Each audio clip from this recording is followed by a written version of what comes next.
అలాగే సువాసిని పూజ చాలా సువాసిని ముఖ్యం. పూజ?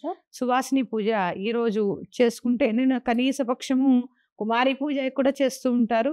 సువాసినులు, ముగ్గురు సువాసినులు అంటే మొత్తం 9 రోజులు చేసుకోలేనప్పుడు ఈరోజు ఒక ముగ్గురు సువాసినుల్ని పిలిచి శాస్త్రోక్తంగా వాళ్ళకి ఉపచార పూజలు చేసి భోజనం వడ్డించి చక్కగా ఈ పూజ చేసుకోండి. చాలా విశేషం అండి సువాసిని పూజ కూడా. ఈ సువాసిని పూజ అంటే పూజలాగే చేయండి. బొట్టు పెట్టి చీరిస్తే దాన్ని వస్త్రదానం అంటారు తప్ప పూజ అనరు. కాళ్ళు గడగాలి, చేతులు గడగాలి, స్నానానికి నీళ్ళు ఇవ్వాలి. అంటే ముందు రోజే మీరు ఇవన్నీ వాళ్ళకి కుంకుడుకాయలో ఏవో ఒకటి నలుగు పెట్టుకోవడానికి సున్నిపిండి ఇవన్నీ ఇవ్వాలి. ఇవన్నీ కూడా ఇవ్వాలి.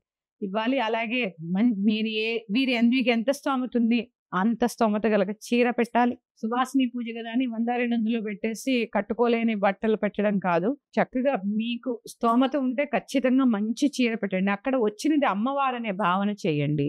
భక్తి శ్రద్ధలతో త్రికరణ శుద్ధిగా సువాసిని పూజ చేయండి. అమ్మవారు తప్పకుండా మీ పూజని స్వీకరిస్తారు. అమ్మవారే వచ్చిందనుకొని అమ్మవారికి ఇస్తున్నట్టుగా భావించి ఇవ్వాలి.